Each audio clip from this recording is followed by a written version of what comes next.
At supper, my daughter-in-law stated, "Now that your husband is dead, Grieve. Pack your bags and never come back." My youngster simply nodded and grinned. In any case, the house was never truly yours. I left without saying anything. I'm happy to have you here when I visit the bank the next day. To see how far my story has come, keep reading it through to the finish and leave a comment about the city you're viewing from. The absence of Noel altered the atmosphere in the dining room. Even with the three of us seated around it, the mahogany table that had served innumerable family dinners suddenly appeared too big and too empty. I kept glancing at his empty chair, expecting to see him there with his gentle smile and calming presence. It had been exactly 1 week since we buried my husband of 32 years. 1 week since I'd stood at his graveside, feeling like half of my soul had been ripped away. The grief still sat heavy in my chest, making every breath feel labored. "Pass the potatoes," Myrtle Romy said, her voice sharp enough to cut glass. My daughter-in-law had never used a warm tone with me, but tonight there was something different, something colder. I reached for the serving bowl, my hand still trembling slightly. The funeral had drained me more than I'd expected. At 71, I thought I'd prepared myself for this day. But nothing could have prepared me for the hollow ache that followed me everywhere now. Wade, my 43-year-old son, sat between us like a referee who'd already chosen sides. He'd barely looked at me all evening. His attention focused entirely on his wife of 15 years. The son who used to crawl into my lap when he had nightmares now couldn't even meet my eyes. "The service was beautiful, wasn't it?" I offered, trying to fill the uncomfortable silence. "Your father would have loved seeing so many people there." Romy set down her fork with deliberate precision. "Yes. Well, that's actually what we need to discuss with you, Myrtle." Something in her tone made my stomach clench. I looked between her and Wade, searching for any sign of the warmth that should exist between family members who just shared a loss. Instead, I found cold calculation in Romy's eyes and uncomfortable avoidance in my son's. "What do you mean?" I asked, though part of me already dreaded the answer. Romy straightened in her chair, assuming the posture she used when delivering ultimatums. I'd seen it before, usually when she was explaining why Wade couldn't visit me as often or why family traditions needed to change to accommodate her preferences. "Wade and I have been talking," she began, her voice taking on that false sweetness she used when she wanted something. "Now that Noel is gone, this house is going to be too much for you to handle alone." I blinked, confused. "Too much? I've been managing this house for over 30 years. I know every creaky floorboard and temperamental faucet." "Yes, that's exactly the problem," Romy continued, her mask of pleasantness slipping slightly. "You're not getting any younger, and maintaining a house this size is expensive. Wade, and I think it would be best if you moved somewhere more suitable." The words hit me like a physical blow. "Moved? This is my home. Noel and I built our life here. Wade grew up here." Wade finally spoke, his voice barely above a mumble. "Mom, Romy's right. The upkeep alone is going to be overwhelming for you." "I'm not helpless." "Wade," I said, hearing my voice crack slightly. "And this house, your father and I saved for years to buy this place. Every room holds memories of our life together." Romy's expression hardened. "Memories don't pay utility bills or property taxes. Be practical, Myrtle." I stared at her, this woman who'd systematically pushed me out of my son's life for 15 years. The woman who'd convinced Wade that Sunday dinners with his mother were too much pressure and that holiday visits needed to be balanced between families, which somehow always meant more time with her relatives. "What exactly are you suggesting?" I asked, though I could feel the answer forming like ice in my stomach. "We think you should look into one of those nice senior communities," Romy said, her tone suggesting she was doing me a tremendous favor. "Somewhere with activities and people your own age. It would be so much better for you than rattling around in this big empty house." I turned to Wade, desperately hoping to see some sign that he disagreed with this plan. "Wade, you really think I should sell the house where you grew up? Where your father and I—" "It makes sense, Mom," he interrupted, still not meeting my eyes. "And honestly, Romy and I could use the space. We've been talking about expanding our family, and this house has so much potential." The meaning behind his words crashed over me like a cold wave. They didn't just want me gone, they wanted my house, the home Noel, and I had lovingly restored room by room over 3 decades. Now that the sorrow died, live your grief, pack your bags, and never come back. Romy's voice suddenly lost all pretense of civility. The house was never really yours anyway. The Spanish word for father-in-law rolled off her tongue with casual cruelty, as if she was discussing disposing of old furniture instead of throwing out her husband's mother. Wade looked up then, and for a moment, I saw something flicker in his eyes, uncertainty, maybe even guilt. But then he smiled and nodded. She's right, Mom. This house was Dad's, and now it's mine. You were just living here. I felt my world tilt on its axis. Just living here, as if 32 years of marriage, of building a life and raising a family, amounted to nothing more than extended house-sitting. I see, I said quietly, my voice steadier than I felt. Inside, something was breaking apart. Not just my heart, but my understanding of who my son was, who my family was. I stood up slowly, my legs unsteady. I'll need some time to. 2 weeks.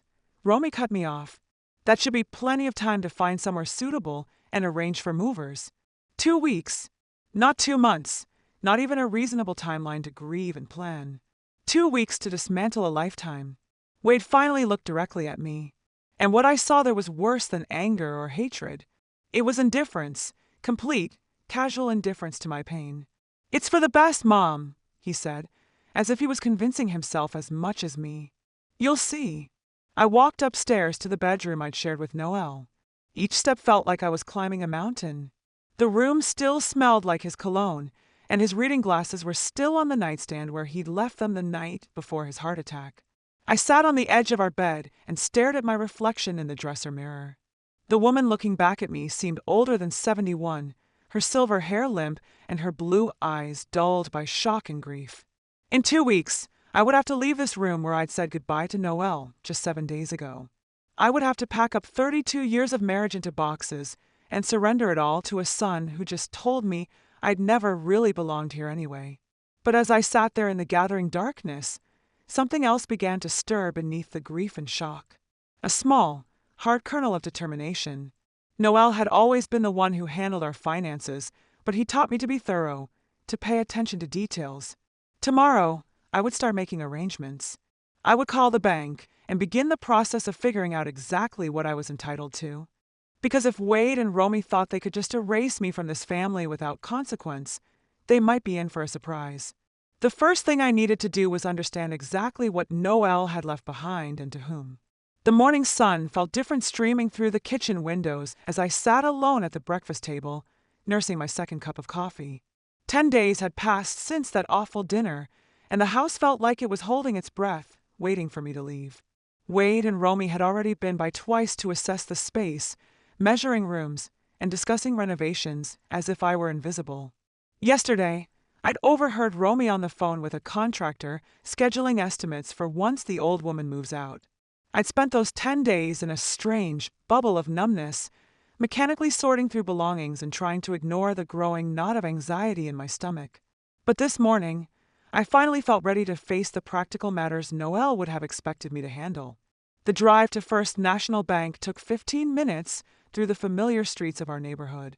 I'd been making the same drive for over 20 years, usually with Noel in the passenger seat handling our banking business while I waited in the car. He'd always been protective of our finances, not because he didn't trust me, but because he said it was one less thing for me to worry about. Now, I wished I'd paid more attention. Mrs. Patterson, the bank manager, greeted me with the careful sympathy reserved for recent widows. Mrs. Henderson, I was so sorry to hear about Noel. He was such a gentleman, always asking about my grandchildren. Thank you, Helen. He spoke fondly of you, too. I settled into the chair across from her desk, my purse clutched tightly in my lap. I need to understand my financial situation. Noel handled everything, and I'm afraid I'm rather lost. Helen's expression softened with understanding. Of course, let me pull up your accounts. She turned to her computer, fingers clicking across the keyboard. After a moment, her eyebrows rose slightly. Oh my, something wrong. My heart jumped. Had Wade and Romy somehow already gained access to our accounts? Not wrong exactly. It's just there are quite a few accounts here, more than I was expecting. Helen's voice held a note of surprise. Let me start with the joint checking account you and Noelle used for household expenses. She printed out a statement and slid it across the desk. The balance was modest but comfortable, enough to cover my expenses for several months if I was careful. Relief flooded through me. At least I wouldn't be destitute. Now, Helen continued, there's also a savings account in both your names. Another sheet of paper appeared. This balance was significantly larger, enough to sustain me for years if necessary. That's wonderful, I said, feeling some of the tension leave my shoulders. Noelle was always careful about saving. Yes, he was very methodical, Helen agreed, but she was still frowning at her screen. Mrs. Henderson, I'm seeing several other accounts here that I need to verify. Some appear to be in your name only. When was the last time you reviewed your complete financial portfolio with Noelle? My name only, I echoed, confused. That doesn't sound right. Noelle managed all our finances. Helen's fingers flew over the keyboard again. According to our records, there are 4 additional accounts. 2 CDs, a money market account, and this is interesting, a trust account that was established 5 years ago. My head began to spin. I don't understand. Noelle never mentioned any of this to me. May I ask, did your husband ever express concerns about your family situation? Sometimes clients establish separate accounts as a form of protection. The question caught me off guard.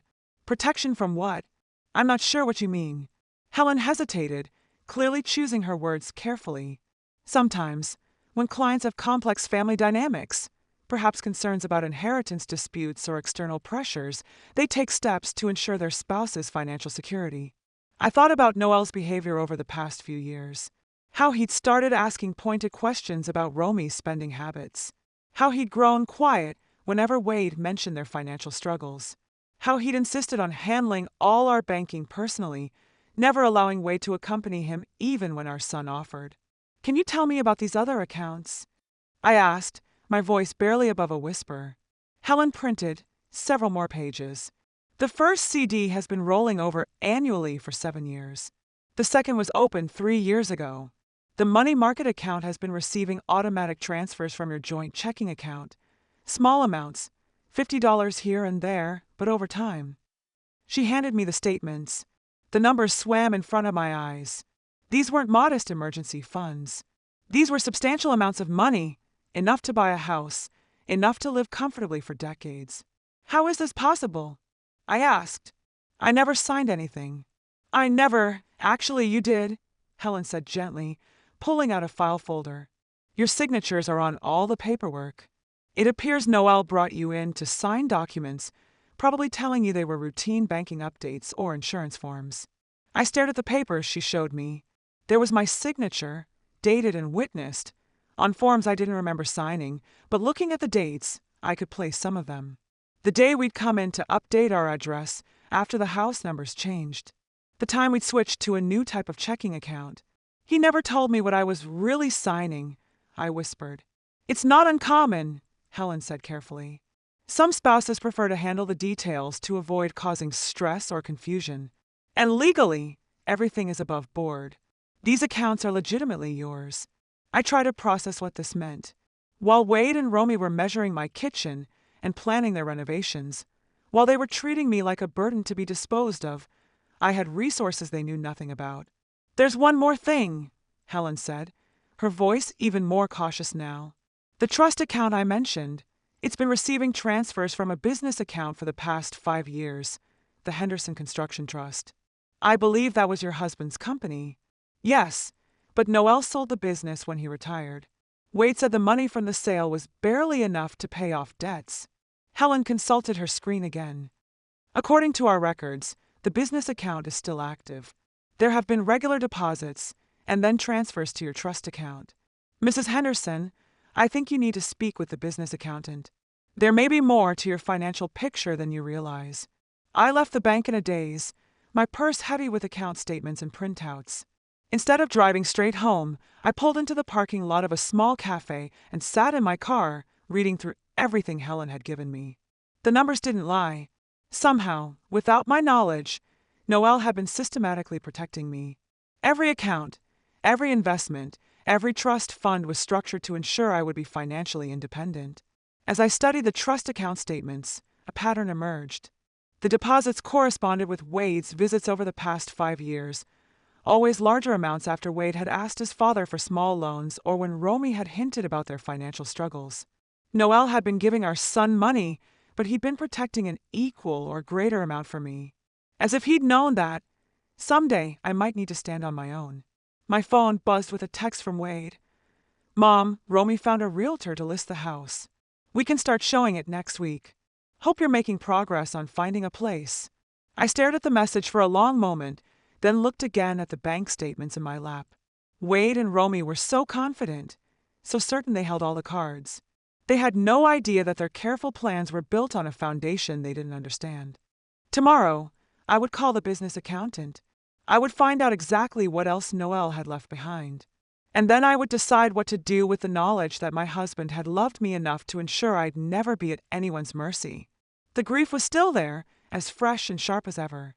But underneath it, something else was growing, a quiet strength I hadn't felt in years. The accounting office of Morrison and Associates sat in a modest strip mall between a dry cleaner and a tax preparation service. I'd never been here before. Noel had always handled the business meetings himself, claiming it was boring paperwork that would only give me a headache.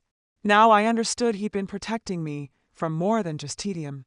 Margaret Morrison looked to be about my age, with steel gray hair pulled back in a practical bun and kind eyes behind wire-rimmed glasses. She'd been handling Henderson Construction's books for over 15 years, and her expression when I'd called yesterday had been carefully neutral. "Mrs. Henderson," she said, gesturing to a chair across from her cluttered desk. "First, let me offer my condolences. Noel was a good man and an honest businessman. I'm going to miss our quarterly meetings. Thank you. I wish I could say I knew him as well in business as you did." I settled into the chair, my new bank statements tucked safely in my purse. "I'm trying to understand our financial situation, and the bank mentioned ongoing business income that I wasn't aware of." Margaret's eyebrows rose slightly. "You weren't aware? That's unusual. Noel spoke about you often, and I assumed." She trailed off, seeming to reconsider her words. "Please, I need to understand what's been happening. My son tells me the business was sold years ago and barely covered its debts." "Sold?" Margaret looked genuinely confused. "Mrs. Henderson Construction wasn't sold. It was restructured." She turned to her computer, pulling up files. 5 years ago, Noel transferred ownership of the company assets into a trust, the Henderson Construction Trust. You're listed as the primary beneficiary. The room seemed to tilt slightly. "I'm the owner of the construction company?" "Well, the trust owns it, and you own the trust. It's been quite successful, actually. Your husband was very careful about the contracts he accepted after the restructuring. Smaller jobs, reliable clients, steady income rather than the boom and bust cycle of larger commercial projects." She printed out several pages and handed them to me. "These are the profit and loss statements for the past 5 years. As you can see, the company has been generating consistent revenue." I stared at the numbers, my hands trembling slightly.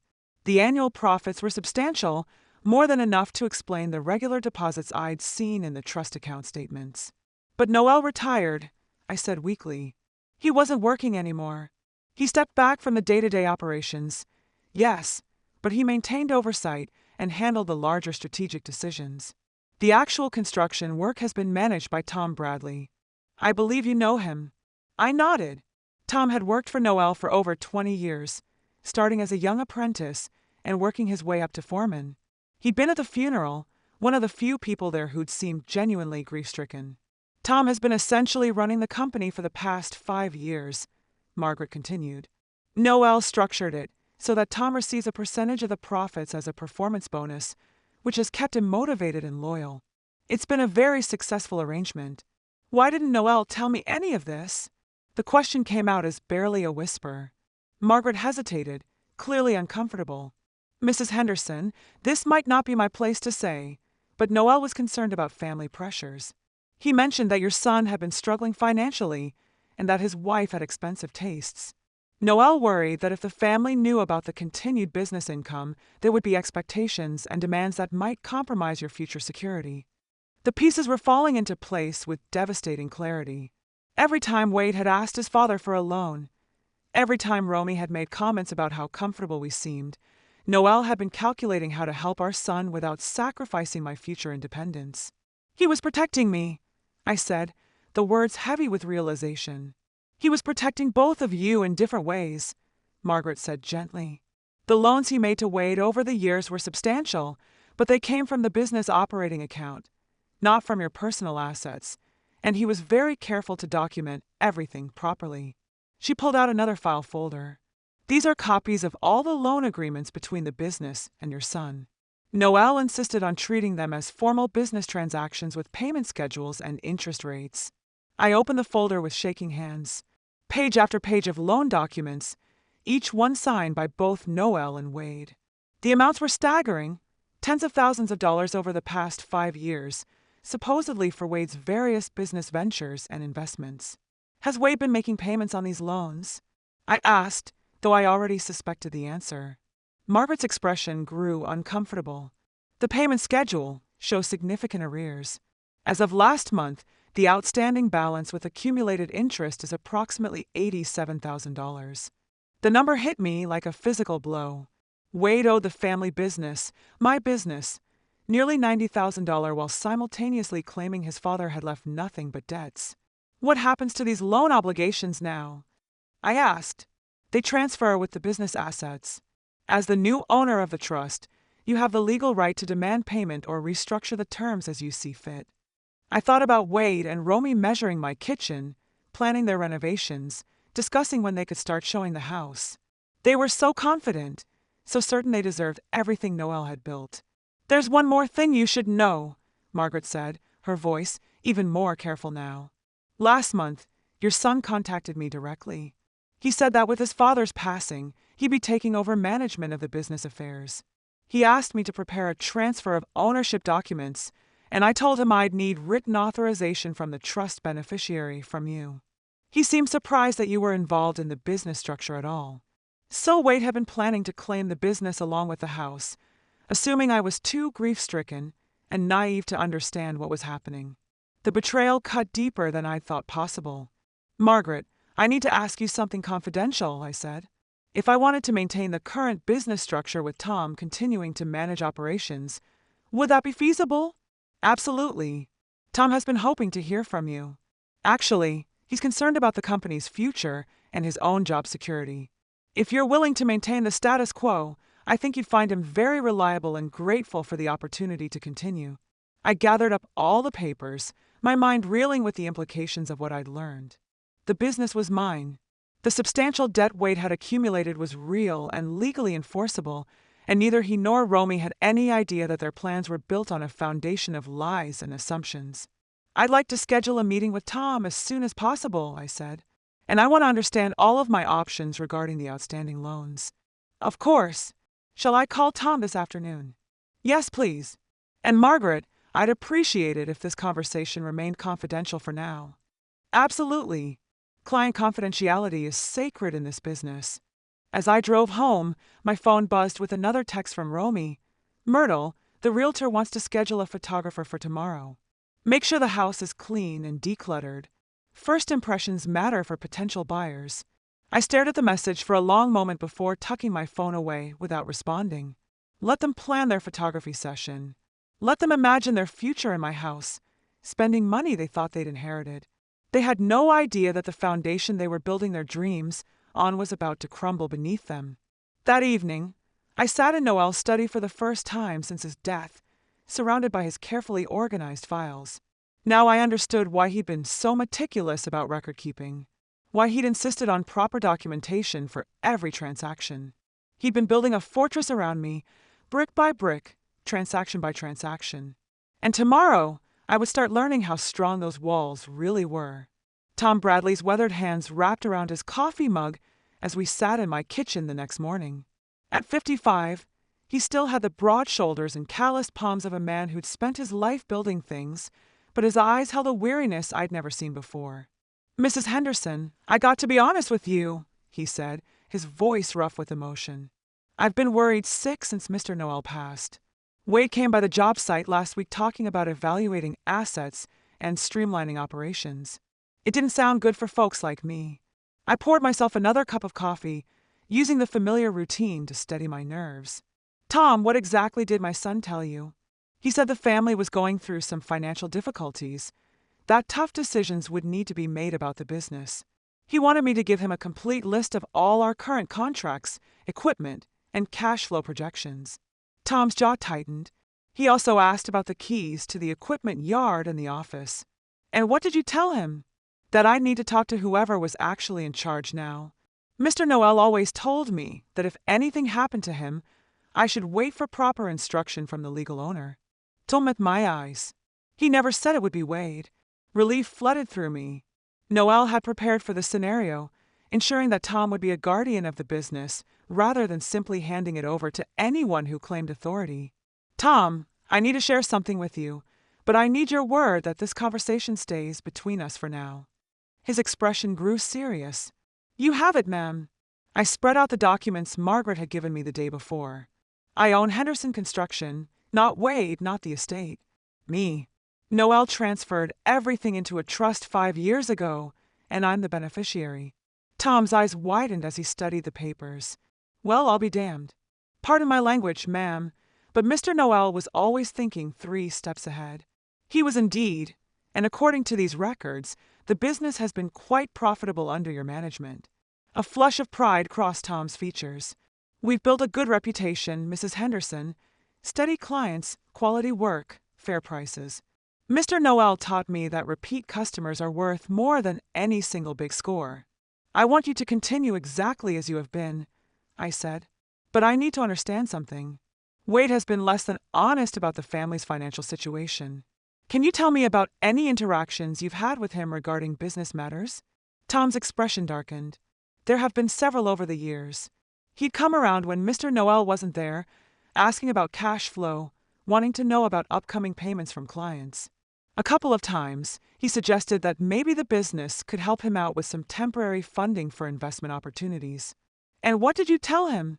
That he'd need to talk to his father. I'm not stupid, Mrs. Henderson. I could see what was happening. Tom's voice grew harder. Last year, he actually showed up at the bank the same day we deposited a big payment from the Morrison office building project. Just coincidence, he said, but he was mighty interested in talking to the teller about the deposit. My stomach clenched. Wade had been monitoring the business income, probably trying to time his requests for loans to coincide with maximum available cash.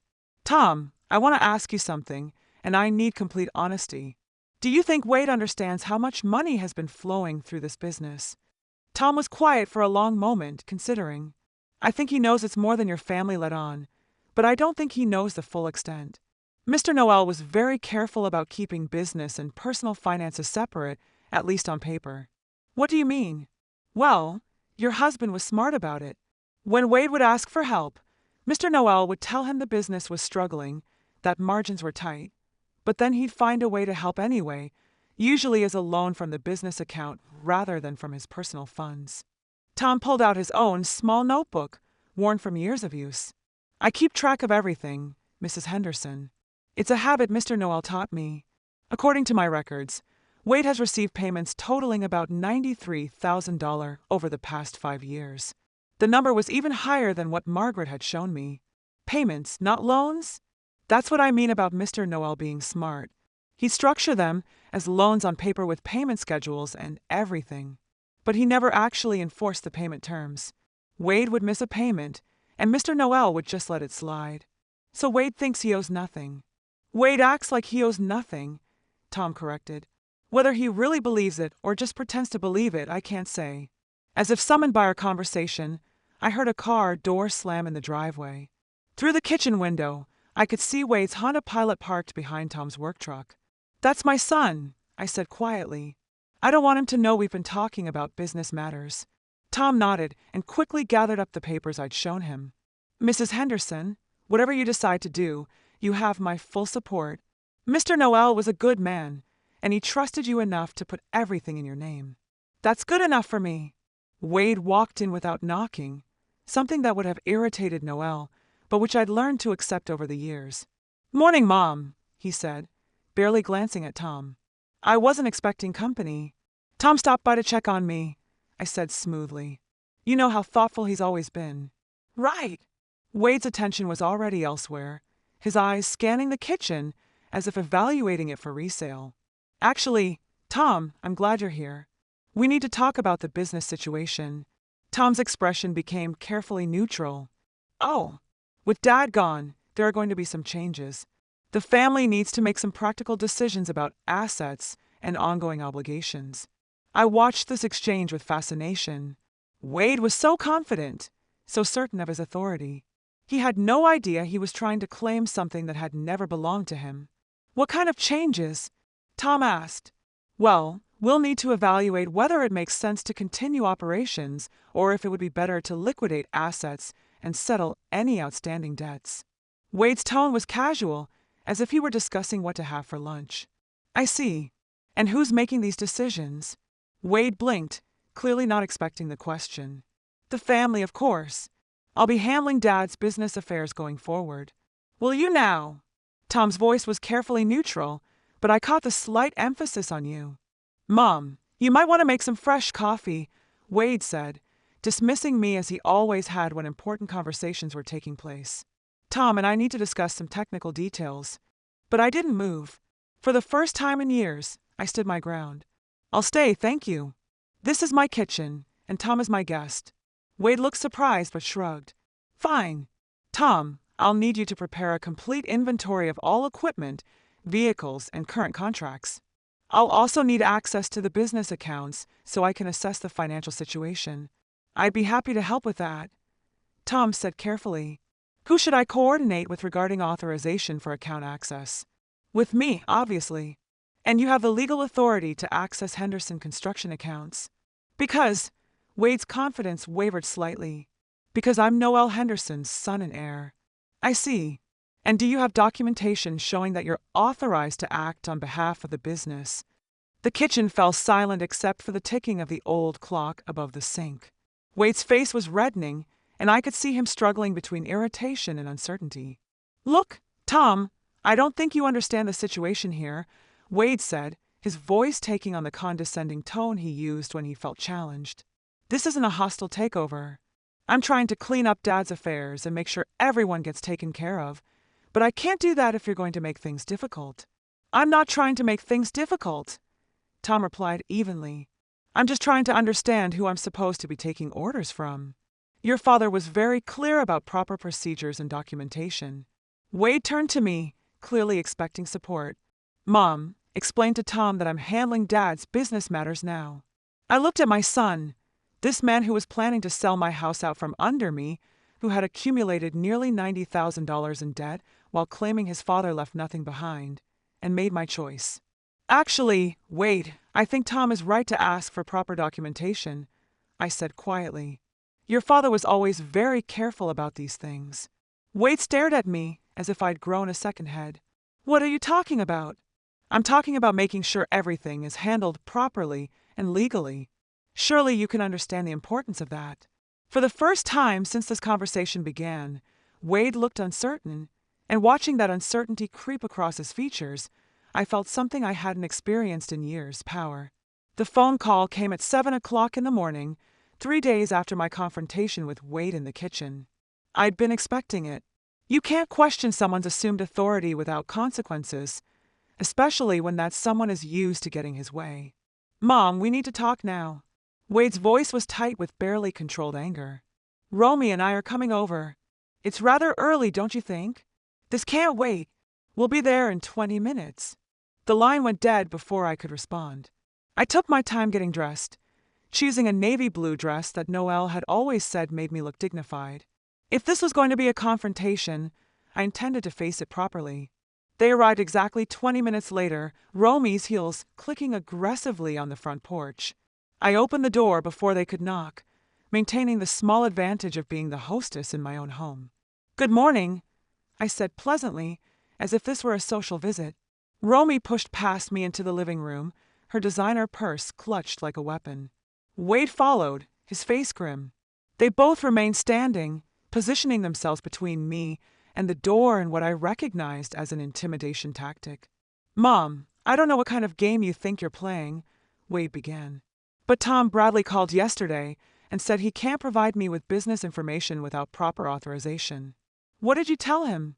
I settled into Noel's favorite armchair, the one with the best view of the room. I told him to follow proper procedures. Your father would have expected that. Proper procedures? Romy's voice was shrill. Wade is Noel's son and heir. What more authorization does anyone need? Legal authorization, I said calmly. The kind that comes with actual ownership. Wade's eyes narrowed. What are you talking about? Dad's will leaves everything to the family. I'm the executor, which means I handle all the assets until probate is settled. Actually, Wade, that's not quite accurate. I reached for the folder I'd placed on the side table, the one containing all the documents Margaret Morrison had given me. Wade and Romy both tensed as I opened it. Your father's will does indeed leave his personal possessions and this house to the family, I continued.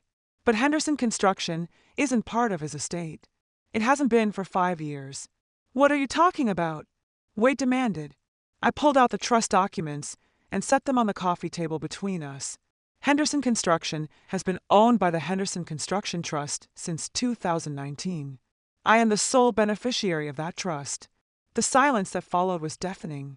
Romy reached for the documents first, her manicured fingers shaking as she scanned the legal language. Wade read over her shoulder, his face growing pale. This is impossible, Romy whispered. You don't know anything about business. You never even balanced a checkbook. You're right. I didn't. Your father handled all of that. But apparently he understood things about our family situation that I was too naive to see. Wade sank onto the sofa as if his legs had given out. But the business was struggling. Dad always said margins were tight, that there was barely enough to keep operations running. The business has been quite profitable, actually. Here are the financial statements for the past 5 years. I handed him another set of papers. Watching Wade's face as he processed the numbers was like watching someone realize they'd been playing chess while everyone else was playing checkers. These profits.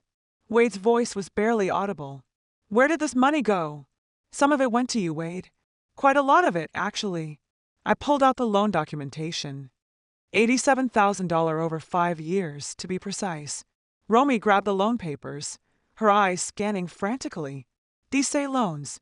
Wade, you told me those were gifts. You said your father was helping us get established. They were gifts, Wade said, but his voice lacked conviction. Dad never asked for payments. He never even mentioned payment schedules. Actually, he did, I said quietly. Margaret Morrison has copies of every conversation, every missed payment, every time your father chose to extend the terms rather than demand what you owed. I watched as the reality of their situation began to sink in. Wade had built his financial life on the assumption that his father's generosity would continue indefinitely. He probably borrowed against those expectations, made commitments based on money he thought was his. But this doesn't change anything, Romy said suddenly, her voice taking on a desperate edge. The house still goes to Wade. That's worth more than some little construction business. Is it? I asked mildly. Romy's eyes flashed with something between anger and panic. Don't play games, Myrtle. This house is worth at least $400,000. You're right. It's a lovely property. Of course, there is the matter of the mortgage. Wade looked up sharply. What mortgage? Dad said the house was paid off. It was, but 18 months ago, your father took out a home equity loan. Quite a substantial one, actually. I pulled out the final set of documents, the ones I discovered in Noel's study just yesterday, filed carefully in a folder marked Emergency Funds. A home equity loan for $350,000, I continued. The proceeds were transferred into the Henderson Construction Trust account, which means they became part of my inheritance. Romy's face went white. That's not possible. We would have known. We would have had to sign. Your father was the sole owner of the house at the time, I interrupted. I was listed as a spouse with rights of survivorship, but not as a co-owner. He didn't need anyone else's signature. Wade stared at the loan documents like they were written in a foreign language. But why would he do this? Why would he mortgage the house just to put money in a business account?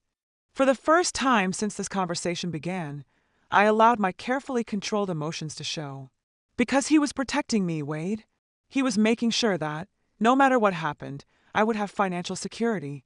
Protecting you from what? Wade's voice was hoarse. From this. I said, gesturing to the scene in front of me. From being thrown out of my own home by family members who saw me as a burden instead of a person. From being left with nothing while everyone else claimed what they thought they deserved. Romy's composure finally cracked completely. You manipulated him. You convinced a dying man to change everything. Your father wasn't dying when he set up these trusts, Romy. He was planning. And the fact that he felt the need to plan for this scenario should tell you something about how he viewed our family dynamics. Wade's hands were shaking as he set down the papers. Mom, surely we can work something out. You don't really want to run a construction business, and this house is our family home. It should stay in the family. It is staying in the family, Wade. It's staying with me. But the mortgage payments, Romy said desperately. How will you afford the mortgage payments?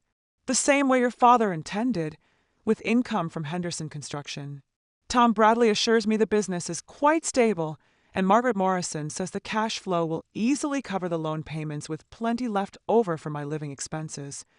I stood up, smoothing my dress. Now, I believe you mentioned something about moving out. I think that's still an excellent idea. Not for me, of course, but I'm sure you'll find somewhere lovely to start fresh. Wade looked at me as if seeing me for the first time. Mom, you can't be serious. After everything Dad did for you, everything our family means. Your father did do everything for me, I interrupted. He loved me enough to make sure I'd never be at anyone's mercy, including my own son's. And now I understand just how much I needed that protection. Romy was already at the door, her face twisted with rage and disbelief. This isn't over, Myrtle. We'll fight this. We'll contest everything. You're welcome to try, I said calmly. But you should know that everything your father did was completely legal and properly documented. Margaret Morrison is very thorough, and she's already provided copies of all relevant documents to my attorney. Wade paused at the door, his expression a mixture of confusion and hurt. I don't understand, Mom. Why are you doing this to us? I'm not doing anything to you, Wade. I'm simply refusing to let you do it to me. After they left, I sat alone in the sudden quiet of my house, and felt something I hadn't experienced in decades. For the first time since I was a young woman, I was completely financially independent. I owed nothing to anyone, and no one could take away what I had. Noel had given me more than money. He'd given me freedom. 6 months later, I stood on the deck of my new oceanfront cottage, watching the morning sun paint golden streaks across the Pacific. The sound of waves against the rocks below had become my daily symphony, replacing the familiar creaks and settling sounds of the old house. The cottage in Mendocino was smaller than the family home, but it was entirely mine. Every piece of furniture, every decorative choice, every room reflected my taste rather than compromises made over 32 years of marriage. I discovered, to my surprise, that I had excellent taste when nobody else was offering opinions. Henderson Construction continued to thrive under Tom Bradley's management. He called every Friday afternoon to update me on current projects and upcoming contracts, and quarterly profits were deposited directly into my account. I'd kept my promise to maintain the business exactly as Noel had structured it, and everyone involved seemed happier for the stability. The cottage had been an unexpected discovery. While researching properties in coastal California, I'd learned that Noel had purchased it 3 years ago through the construction trust. Margaret Morrison had found the deed while organizing business assets, along with a note in Noel's handwriting. For Myrtle's retirement, when she's ready for ocean air and no schedule but her own. Even in death, my husband was still taking care of me. This morning was special, though. My lawyer was coming by to finalize the last piece of business from my old life. Wade and Romy had indeed tried to contest the trust arrangements, hiring an expensive attorney who specialized in elder law and financial exploitation cases. It hadn't gone well for them. The investigation had revealed that not only were all of Noel's financial arrangements completely legal and properly executed, but Wade's debt to the business was actually larger than anyone had initially calculated. Interest and penalties brought the total to just over $96,000. The doorbell rang at exactly 10 o'clock. James Patterson, no relation to Helen from the bank, was a precise man who believed punctuality reflected character. He'd been representing me since this whole mess began, and his calm competence had been invaluable during the more stressful moments. "Good morning, Myrtle," he said, settling into the comfortable chair by the window that had become his usual spot during our meetings. "I have the final settlement agreement for your review." I poured coffee from the French press I'd learned to use, another small freedom in my new life, and sat across from him. "How did they take the final terms?" James's expression suggested controlled amusement, about as well as you'd expect. Wade's attorney spent considerable time arguing that family obligations should supersede business contracts, but ultimately, the law is quite clear on debt obligations. He handed me the settlement documents.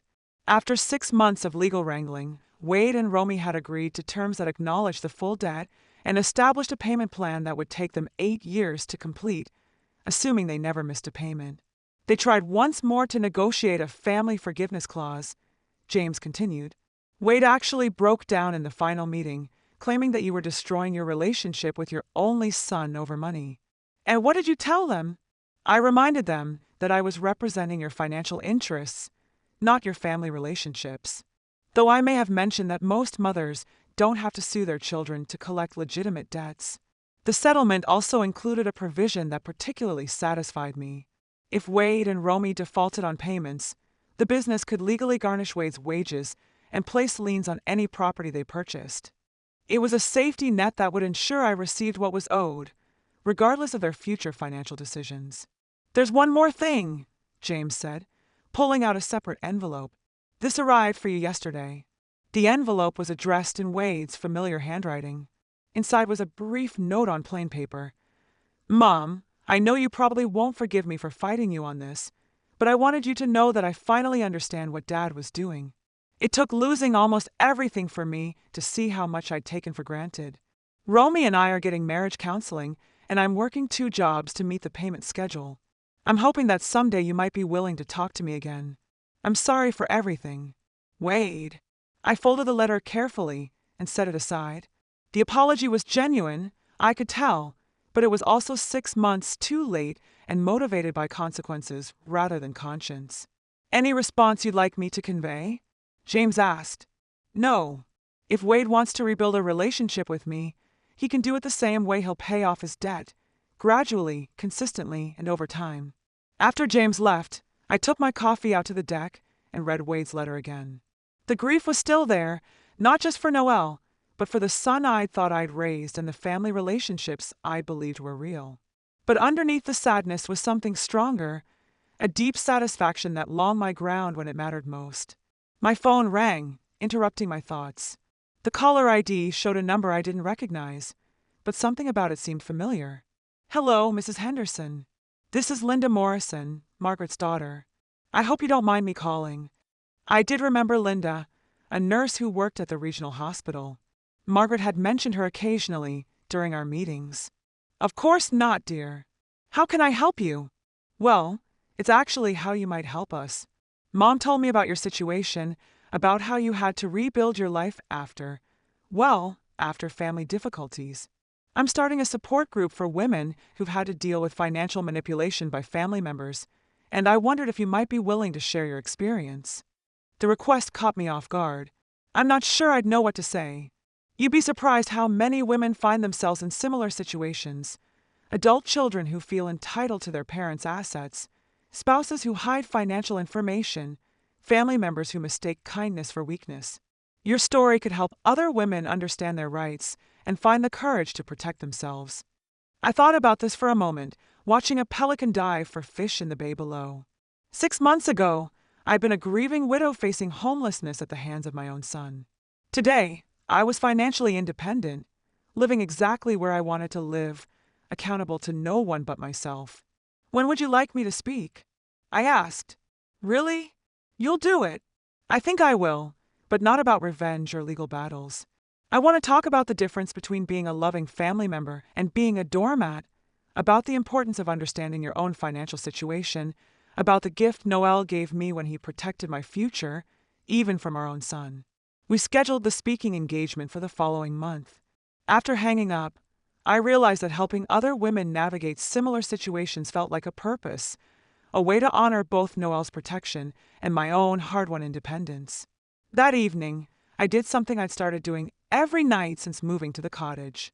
I sat on my deck with a glass of wine and watched the sunset, taking time to appreciate the simple fact that this view, this peace, this freedom was entirely mine.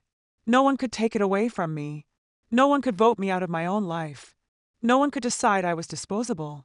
The cottage was quiet except for the ocean's rhythm and the distant call of seabirds settling in for the night.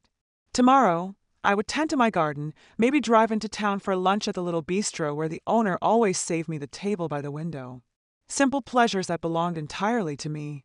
Wade's debt would be paid eventually, whether he managed it responsibly or the business had to garnish his wages. The legal settlement ensured that justice would be served regardless of his choices. But the real victory wasn't financial. It was the knowledge that I'd found the strength to demand the respect I deserved. As the last light faded from the sky, I raised my glass in a silent toast to Noel, wherever he was. He'd loved me enough to ensure I'd never be helpless, never be dependent on the mercy of people who saw me as expendable. And he'd loved me enough to make sure that, when the test came, I'd have everything I needed to pass it. The ocean continued its eternal conversation with the shore. And I sat in my own home, on my own deck, living my own life, finally understanding what freedom really meant. It meant never again having to beg for a place at a table that should have been mine by right. It meant peace. Now, I'm curious about you who listened to my story. What would you do if you were in my place? Have you ever been through something similar? Como bilo? And meanwhile, I'm leaving on the final screen 2 other stories that are channel favorites, and they will definitely surprise you. Thank you for watching until here.